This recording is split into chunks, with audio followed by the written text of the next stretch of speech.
اللہ کا پیغام مومنوں کے نام، اللہ کا پیغام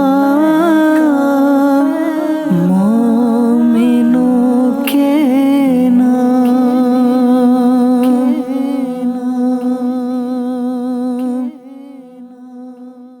الحمدللہ رب العالمین والصلاة والسلام علی سید الانبیاء والمرسلین، اما بعد فاعوذ باللہ من الشیطان الرجیم، بسم اللہ الرحمن الرحیم۔ الصلاة والسلام علیک یا رسول اللہ، الصلاة والسلام علیک یا حبیب اللہ، الصلاة والسلام علیک یا نبی اللہ وعلی آلک واصحابک یا نور اللہ۔ FGN چینل کے ناظرین، پروگرام ہے اے ایمان والو۔ جیسا کہ آپ کو معلوم ہے، ہمارے اس سلسلے میں ایک ٹاپک ہوتا ہے جس کے بارے میں ہم ڈسکس کرتے ہیں۔ الحمدللہ آج کا ہمارا جو ٹاپک ہے حلال رزق کھانے اور شکر الہی۔ الحمدللہ بڑا ہی پیارا اور یونیک ٹاپک ہے، بڑی ہی شاندار باتیں بیان کی جائیں گی۔ اول تاخیر شرکت رکھیے گا، انشاءاللہ بہت کچھ سیکھنے کو ملے گا۔ آئیے برکتاً درود پاک کی فضیلت کو بھی شامل کر لیتے ہیں۔ سید المرسلین رحمۃ للعالمین صلی اللہ علیہ وسلم ارشاد فرماتے ہیں، تم جہاں کہیں بھی ہو مجھ پر درود پاک پڑھو، کیونکہ تمہارا درود پاک پڑھنا مجھ تک پہنچتا ہے۔ سبحان اللہ، بے شمار برکتیں ہیں درود پاک کی، کیوں نہ ہو کہ ہم بھی کثرت کے ساتھ درود پاک پڑھا کریں۔ اللہ کریم ہمیں خوب خوب درود پاک پڑھنے کی توفیق عطا فرمائے۔ صلو علی الحبیب صلی اللہ علی محمد صلی اللہ علیہ وسلم۔ ناظرین، آج ٹاپک ہے حلال رزق کھانے اور شکر الہی۔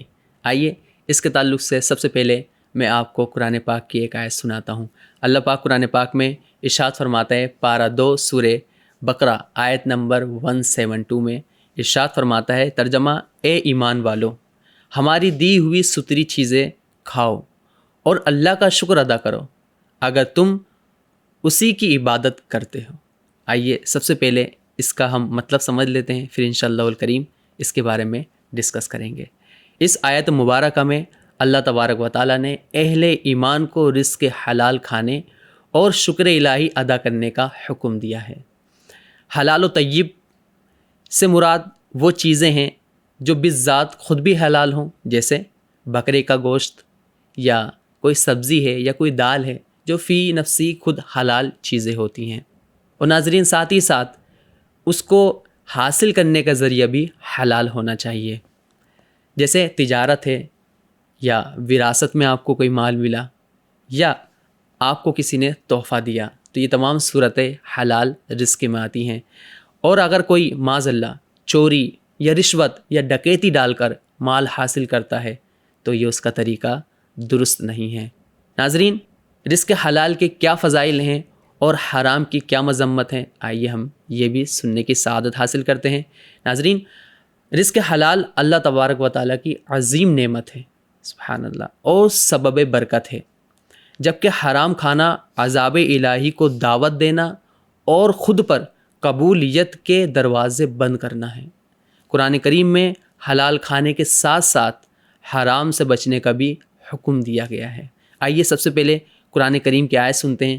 اللہ پاک قرآن پاک میں ارشاد فرماتا ہے، بسم اللہ الرحمن الرحیم، یا ایھا الناس کلوا مما فی الارض حلالا طیبا ولا تتبعوا خطوات الشیطان انہ لکم عدو مبین۔ ترجمہ: اے لوگو، جو کچھ زمین میں حلال پاکیزہ ہے اس میں سے کھاؤ اور شیطان کے راستے پہ نہ چلو، بے شک وہ تمہارا کھلا دشمن ہے۔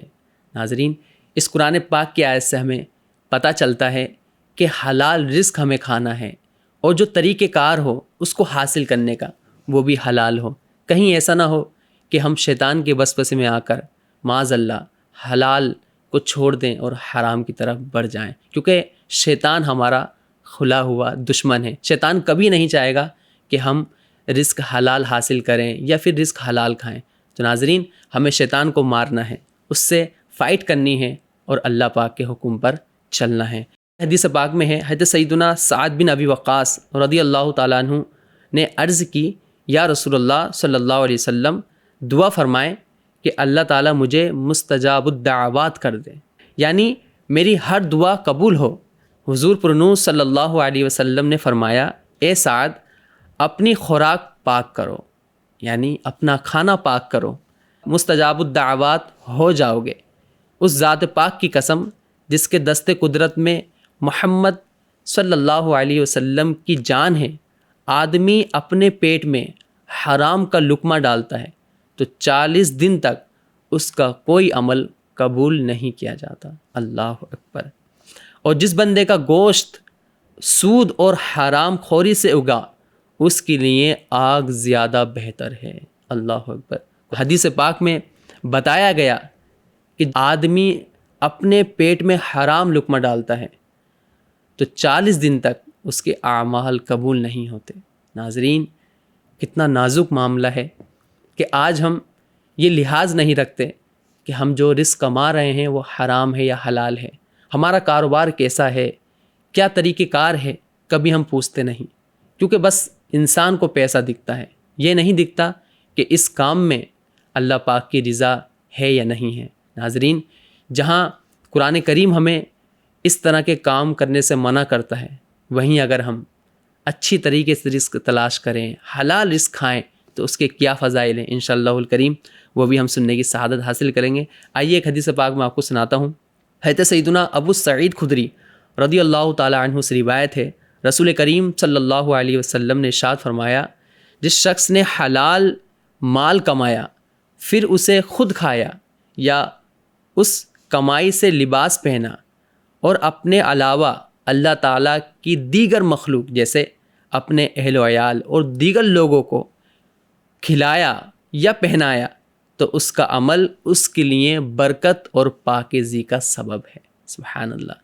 ناظرین، اس میں بتایا گیا کہ طریقہ کار کیا ہونا چاہیے، ہم خود بھی رزق حلال کھائیں اور اپنی فیملی والوں کو، اپنے گھر والوں کو، اپنے پڑوسیوں کو رزق حلال کھلائیں، انشاءاللہ الکریم ہمیں برکتیں نصیب ہوں گی۔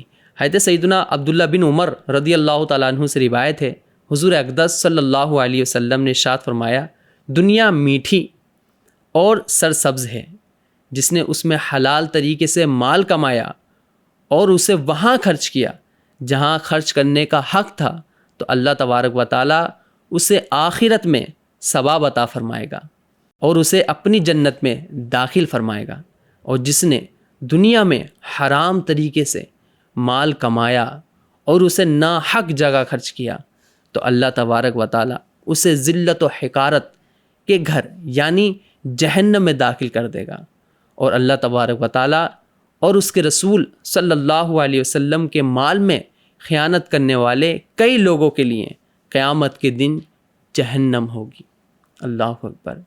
اس پیاری سی حدیث پاک میں جہاں ہمارے لیے درس عبرت ہے، وہیں ناظرین فضائل بھی بیان کیے گئے کہ اگر کوئی شخص حرام طریقے سے مال کماتا ہے تو اس کے لیے کیا کیا وعیدیں ہیں، اور اگر کوئی شخص حلال طریقے سے رزق حاصل کرتا ہے تو اس کے لیے کیا کیا برکتیں ہیں۔ اور ہمارے اسلاف کا طریقہ یہ رہا۔ میں ایک بڑا ہی پیارا واقعہ انشاءاللہ آپ کو بیان کروں گا، آپ انتظار کریں، آپ کو مزہ آ جائے گا۔ اس سے پہلے میں آپ سے عرض کرنا چاہوں گا کہ اپنے آپ کو پابند کریں۔ دیکھیں، انسان کی سوچ پر ڈیپینڈ کرتا ہے۔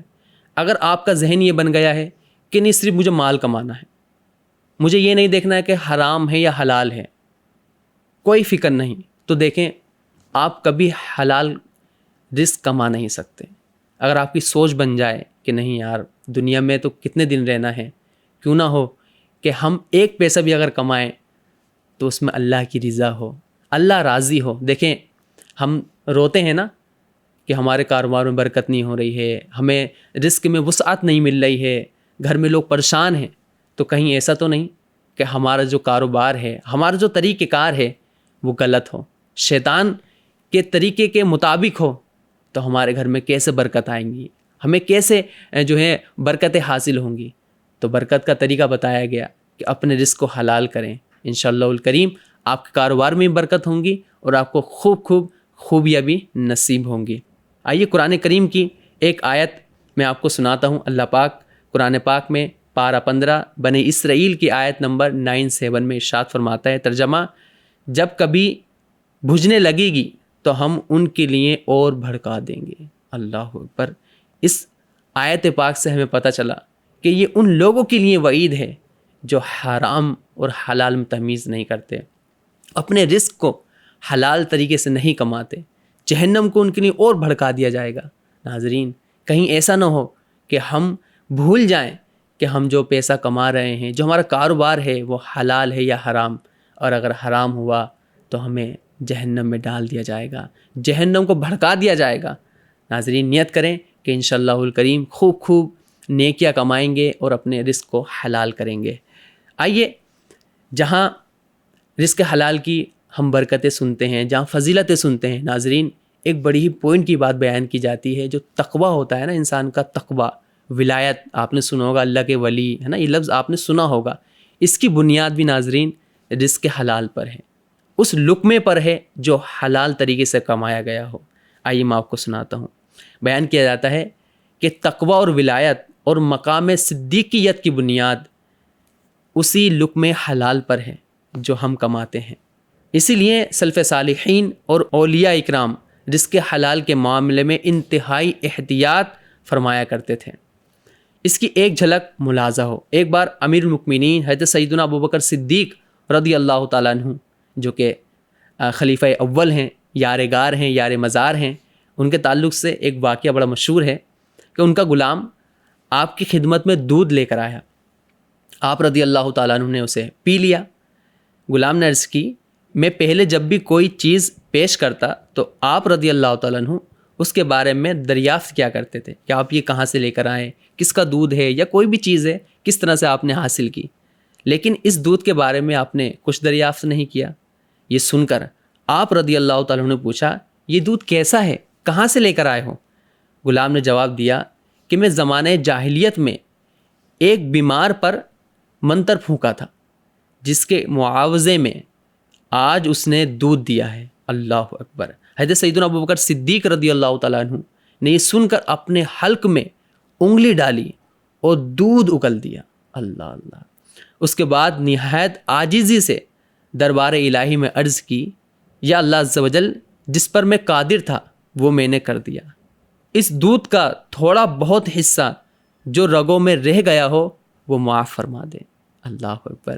خلیفہ اول ہیں، یار غار ہیں، حضرت ابوبکر صدیق رضی اللہ تعالیٰ عنہ کا عمل دیکھیں کہ جب دودھ ان کی بارگاہ میں لایا گیا تو کیا آپ نے پی لیا، پر جب حقیقت سامنے آئی کہ دودھ کیسا ہے تو آپ نے اپنے گلے میں انگلی ڈالی اور اس کو اگل دیا۔ آپ کو یہ سن کر حیرت ہو رہی ہوگی کہ اتنا بھی کرنا کیسا؟ جی ہاں، یہی ہیں وہ لوگ جن کے لیے قرآن کریم میں بشارتیں ہیں، جن کے لیے احادیث میں فضیلت بیان ہوئی ہیں۔ ناظرین، اس سے ہمیں سیکھنے کو ملا کہ ہمارے اسلاف کا طریقہ یہی رہا کہ آپ نے کھانے سے پہلے یا کوئی کاروبار کرنے سے پہلے اس کو سوچا سمجھا، کہیں ایسا تو نہیں کہ جو میں کھا رہا ہوں یا جو میں کر رہا ہوں اس میں اللہ پاک کی رضا ہے یا نہیں ہے۔ تو ہمیں اس سے سیکھنے کو ملتا ہے کہ کوئی بھی کام کریں رزق حلال کمانے کے لیے وہ طریقہ درست ہونا چاہیے، اللہ کی اس میں رضا رہے گی تو انشاءاللہ الکریم ہمیں برکتیں بھی ملیں گی، اور اگر رضا نہیں ہوئی، طریقہ درست نہیں ہوا، تو ناظرین کتنا بھی آپ پیسہ کما لیں، کتنی بھی دولت کما لیں، ایک دن اس کو دنیا سے جانا ہے، برباد ہونا ہے۔ اور جو اس طرح سے پیسے کماتے ہیں، دیکھا گیا ہے پیسہ تو بہت ہوتا ہے، شہرت بھی بہت ہوتی ہے، دولت بھی بہت ہوتی ہے، پر سکون نہیں ہوتا۔ سکون نہ ہونے کی وجہ یہی ہے کہ طریقہ درست نہیں۔ آپ نے ایسے بھی لوگ دیکھے ہوں گے جو بہت خوش رہتے ہیں، سکون میں رہتے ہیں، اس کی وجہ یہ بھی بیان کی جاتی ہے کہ ان کا جو طریقہ ہے وہ حلال طریقہ ہے، کم کماتے ہیں پر اچھا کماتے ہیں، اور جو لوگ بہت زیادہ کماتے ہیں طریقہ اچھا نہیں ہوتا تو ان کے پاس سکون نہیں ہوتا۔ آج کے دور میں سکون حاصل کرنا بہت ضروری ہے، اور طریقہ کیا ہے کہ طریقہ ہمارا درست ہونا چاہیے۔ آئیے ناظرین، لقمہ حلال کی برکت، اس کے تعلق سے بھی سننے کی سعادت حاصل کرتے ہیں۔ لقمہ حلال کی بہت برکت ہے، حلال کھانے والے کے دل میں روشنی پیدا ہوتی ہے، دل نرم ہوتا ہے، اچھے اخلاق کی طرف دل مائل ہوتا ہے، اور غیرت و حیا والے انسان کا ضمیر مطمئن رہتا ہے۔ بلکہ صوفیہ اکرام کے ایسے واقعات ہیں کہ باطن کی رکی ہوئی کئی راہیں کسی کے پاکیزہ رزق کی برکت سے کھل گئیں، جبکہ لقمہ حرام کے متعلق حضرت سیدنا عبداللہ ابن عباس رضی اللہ تعالیٰ عنہ نے فرمایا، اللہ عز و جل اس کی نماز قبول نہیں فرماتا جس کے پیٹ میں حرام کا لقمہ ہو۔ اللہ اکبر۔ اس حدیث پاک سے ہمیں ڈر جانا چاہیے کہ ہماری نمازیں قبول نہیں اگر ہمارے پیٹ میں حرام لقمہ ہے۔ ہم نمازیں پڑھ رہے ہیں، ہمیں یہ خیال ہی نہیں کہ جو مجھے طاقت ملی ہے جس کی وجہ سے میں نماز پڑھ رہا ہوں، تو کیا یہ طاقت حلال طریقے سے ہے یا حرام طریقے سے؟ کیا فرمایا گیا کہ اگر کسی کے پیٹ میں حرام لقمہ ہے تو اس کی نماز قبول نہیں کی جاتی۔ اللہ اکبر۔ کہیں دیکھا گیا ہے کہ لوگ کہتے ہیں کہ حضرت آپ تو بیان کرتے ہیں کہ نماز پڑھنے سے برکتیں ملتی ہیں، سکون ملتا ہے، راحت حاصل ہوتی ہے۔ جی ہاں، ایسا ہی ہے، راحتیں ملتی ہیں، سکون ملتا ہے، پر کن لوگوں کے لیے؟ جو حلال طریقے سے رزق کماتے ہیں، جو اللہ کی رضا میں لگے رہتے ہیں، ان لوگوں کے لیے نہیں جو اللہ کی نافرمانی کرتے ہیں۔ مسجد میں نماز ہے، مسجد سے جیسے باہر نکلیں تو پھر وہی ہمارے کام غلط ہو جاتے ہیں، تو ایسے لوگوں کے لیے کہاں سے سکون ملے گا؟ ناظرین، نیت کریں کہ انشاءاللہ الکریم لقمہ حلال کھائیں گے اور اپنی نماز کو مقبول کروائیں گے۔ ناظرین، ایک بزرگ رحمۃ اللہ تعالی علیہ نے فرمایا، بے شک انسان ایک ایسا لقمہ کھاتا ہے جس کی وجہ سے اس کا دل بگڑ جاتا ہے، جیسے کھال بگڑ جاتی ہے، پھر اپنی حالت پر کبھی نہیں آتی۔ حرام لقمہ پیٹ میں گیا تو دل بگڑ گیا۔ اب سوچیں، جس کا دل بگڑ جائے اس کو سکون کہاں سے ملے؟ تو دل کا اپنی جگہ پر ہونا ہے، دل کو مطمئن رکھنا، یہ ہماری ذمہ داری ہے۔ کیوں نہ ہو کہ ہم اپنے دل کو بھی مطمئن رکھیں اور اپنے آپ کو بھی مطمئن رکھیں۔ طریقہ تو آپ کو بیان کر دیا ہی گیا ہے۔ جو شخص حرام کھاتا ہے وہ چاہے یا نہ چاہے، یا اسے علم ہو یا نہ ہو، اس کے اعضاء گناہوں میں مبتلا ہو جاتے ہیں، اور جب حلال کھانا کھاتا ہے تو اس کے اعضاء فرما بردار ہو جاتے ہیں اور اسے اعمال خیر کی توفیق ملتی ہے۔ کہیں ایسا تو نہیں کہ اگر ہم نماز نہیں پڑھ رہے، ہم روزہ نہیں رکھ رہے تو ہم سے اللہ ناراض تو نہیں ہے؟ کیا کوئی ایسا کام تو ہم نہیں کر رہے کہ جس کی بنا پر ہمیں نیکیوں کی توفیق نہیں مل رہی ہے؟ ناظرین، اللہ پاک کی بارگاہ میں نیکیوں کی توفیق کی دعا کیا کریں اور اپنے رزق کو حلال کریں۔ رزق حلال کا تقوی و ایمان سے جو تعلق ہوتا ہے وہ میں آپ کو بیان کرتا ہوں۔ قرآن مجید میں دیگر مقامات پہ رزق حلال کو تقوی، ایمان، شکر و نعمت اور عبادت کے ساتھ جوڑا گیا ہے۔ سبحان اللہ۔ اللہ پاک قرآن پاک میں ارشاد فرماتا ہے، ترجمہ، اور جو کچھ تمہیں اللہ نے حلال پاکیزہ رزق دیا ہے اس میں سے کھاؤ اور اس اللہ سے ڈرو جس پر تم ایمان رکھنے والے ہو۔ اللہ اکبر۔ اللہ پاک دوسرے مقام پر ارشاد فرماتا ہے، ترجمہ، تو اللہ کا دیا ہوا حلال پاکیزہ رزق کھاؤ اور اللہ کی نعمت کا شکر ادا کرو اگر تم اس کی عبادت کرتے ہو۔ سبحان اللہ۔ اللہ پاک کی عبادت کرنے والوں، اپنے آپ کو سنبھالو، رزق کو حلال کرو اور اللہ پاک کے محبوب بن جاؤ۔ شکر الہی ادا کرنے کا کیا حکم ہے میں آپ کو بیان کرتا ہوں۔ آیت میں فرمایا گیا کہ اللہ کا شکر ادا کرو اگر تم اسی کی عبادت کرتے ہو۔ قرآن و حدیث میں 20 مقامات پر رزق الہی سے لطف اندوز ہونے کی اجازت دی گئی ہے، صرف شرط یہ ہے کہ ہمارا کھانا حلال ہو۔ ناظرین، شکر کا کیا مطلب ہوتا ہے، شکر کا معنی کیا ہوتا ہے، آئیے وہ بھی ہم سننے کی سعادت حاصل کرتے ہیں۔ شکر کا معنی ہے انسان نعمت دینے والے کا احسان مند ہو اور اس کے احسان کی قدر کرے اور اس کی دی ہوئی نعمت کو اس کی مرضی کے مطابق استعمال کرے۔ اب دیکھیں کہ اللہ پاک نے ہمیں کیسی کیسی نعمتیں دی ہیں۔ قرآن پاک کی نعمت ہمیں دی، قرآن پاک کے اندر جن چیزوں کو بیان کیا گیا وہ بھی تو ہمارے لیے نعمت ہیں۔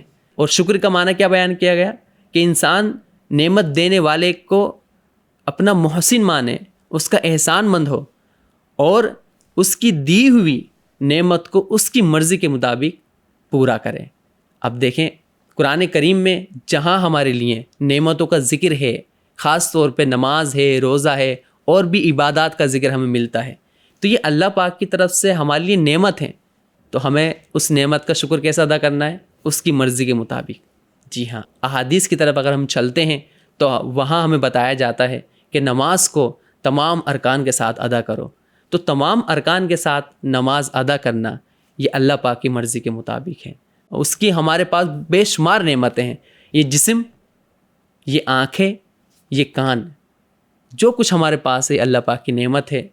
اپنی آنکھوں کو حرام چیزوں سے بچائیں، اپنے ہاتھوں کو ان کاروبار سے بچائیں جو اللہ کی ناراضگی کی طرف لے کے جاتے ہیں، اپنے ذہن کو، اپنے مائنڈ کو ان تمام چیزوں سے سوچنے سے بچائیں جس میں اللہ پاک کی نافرمانی ہو. یہ ہے اللہ پاک کی دی ہوئی نعمتوں کا صحیح طریقے سے استعمال. شکر کے کیا فضائل ہیں؟ شکر اگر کوئی کرتا ہے تو اس کو کیا کیا فضیلتیں ملتی ہیں، آئیے وہ سنتے ہیں. اللہ پاک قرآن پاک میں ارشاد فرماتا ہے، پارہ 13 سورہ ابراہیم کی آیت نمبر 7 میں ارشاد فرماتا ہے، ترجمہ: اگر تم میرا شکر ادا کرو گے تو میں تمہیں اور زیادہ ادا کروں گا. سبحان اللہ. اللہ پاک کی نعمتوں کا شکر ادا کرنا ہے اور اپنی ان چیزوں کو، ان نعمتوں کو مزید بڑھانا ہے. آئیے نبی کریم صلی اللہ علیہ وسلم نے اس کے تعلق سے کیا ارشاد فرمایا وہ سنتے ہیں. قیامت کے دن کہا جائے گا کہ حمد کرنے والے کھڑے ہو جائیں. لوگوں کا ایک گروہ کھڑا ہو جائے گا، ان کے لیے جھنڈا لگایا جائے گا اور وہ تمام جنت میں پوچھا جائے گا، یا رسول اللہ صلی اللہ علیہ وسلم حمد کرنے والے کون ہیں؟ آپ نے فرمایا، جو لوگ ہر حال میں اللہ کا شکر ادا کرتے ہیں. سبحان اللہ. کتنی پیاری فضیلت بیان کی گئی. آئیے اب میں آپ کو طریقے بتاتا ہوں. اب آپ کے ذہن میں یہ بات آ رہی ہوگی کہ کس طرح سے ہم شکر ادا کر سکتے ہیں، طریقہ کار کیا ہونا چاہیے. میں آپ کو بتاتا ہوں. امام محمد غزالی رحمۃ اللہ تعالی علیہ فرماتے ہیں، شکر زبان، دل اور اعضائے بدن سے ہوتا ہے. سبحان اللہ. کس سے ہوتا ہے؟ شکر زبان، دل اور اعضائے بدن سے ہوتا ہے. دل کا شکر نیکیوں کا ارادہ کرنا اور مخلوق سے اسے پوشیدہ رکھنا.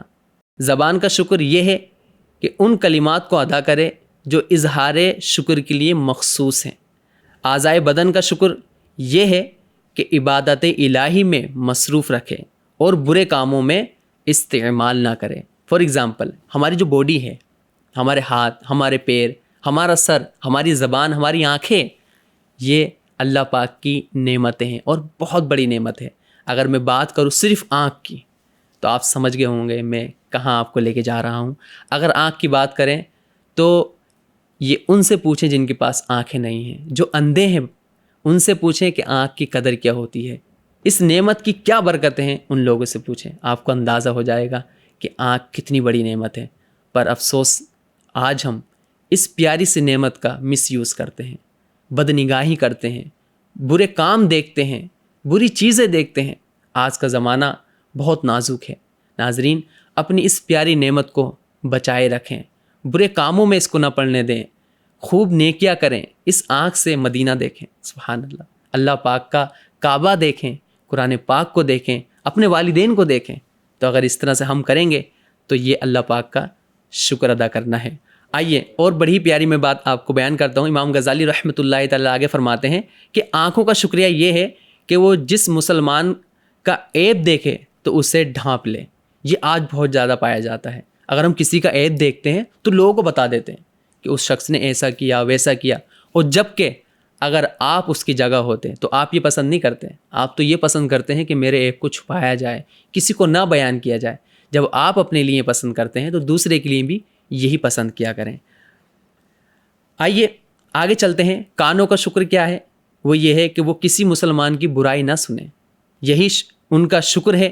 اور زبان کا شکر یہ ہے کہ وہ تقدیر الہی پر اپنی رضا کا اظہار کرے اور اسے یہی حکم دیا گیا ہے. چنانچہ حضور صلی اللہ علیہ وسلم نے ایک شخص سے پوچھا، کیسے ہو؟ اس نے کہا، اچھا ہوں. آپ نے پھر پوچھا اور تیسری مرتبہ پوچھنے پر اس شخص نے کہا، اچھا ہوں، اللہ کی حمد اور شکر کرتا ہوں. تب حضور صلی اللہ علیہ وسلم نے فرمایا، میں یہی کچھ تم سے سننا چاہتا تھا. سبحان اللہ. کتنی پیاری بات ہے. نبی پاک صلی اللہ علیہ وسلم بھی یہی سننا پسند کرتے ہیں کہ ہم ہر حال میں، ہر وقت میں اللہ پاک کا شکر ادا کریں. دیکھیں ہمارے درمیان بھی ایسے لوگ ملتے ہیں جو ہر حال میں شکر ادا کرتے ہیں. بھائی کیسے ہو؟ میں بہت اچھا ہوں. جس حال میں اللہ رکھے اچھا ہوں الحمدللہ. پر بعض لوگ ایسے ہوتے ہیں، چھوٹی سی مصیبت آ جاتی ہے شکوہ کرنے لگ جاتے ہیں، یار بہت پریشان ہوں، تقدیر میں ہی ایسا لکھا تھا، کیا کروں، نصیب میں ہی ایسا تھا. اس طرح کے الفاظ بول کر اللہ پاک کی ناراضگی مول نہ لیں. ہمیشہ اللہ پاک کا شکر ادا کریں. پچھلے ایپیسوڈ میں نے آپ کو بیان کیا تھا کہ انسان اپنے سے نیچے کو دیکھے. فار ایگزامپل اگر کسی کے پاس کوئی گاڑی ہے تو وہ اپنے سے نیچے والوں کو دیکھے کہ یار میرے پاس تو گاڑی ہے، وہ شخص پیدل جا رہا ہے، پر ہوتا کیا ہے ہم الٹا کرتے ہیں، ہم اوپر کی جانب دیکھتے ہیں تو ہم مایوس ہو جاتے ہیں. نہیں، ہمارے پاس جو ہے بہت کچھ ہے، ہم سلامت ہیں. اگر ہم کسی کو دیکھ بھی رہے ہیں نا تو یہ بہت بڑی نعمت ہے. اللہ پاک ہمیں ان تمام نعمتوں کا شکر ادا کرنے کی توفیق عطا فرمائے.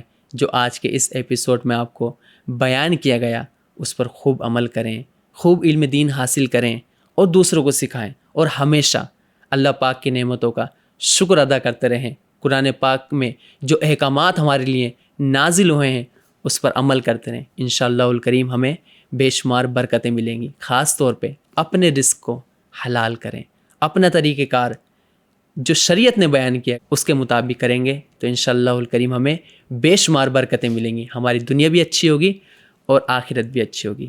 اپنا خاص خیال رکھیں. FGN چینل دیکھتے رہیں، دکھاتے رہیں. انشاءاللہ الکریم ملیں گے ایک نیو ٹاپک کے ساتھ. صلو علی الحبیب صلی اللہ علی محمد صلی اللہ علیہ وسلم. اللہ کا پیغام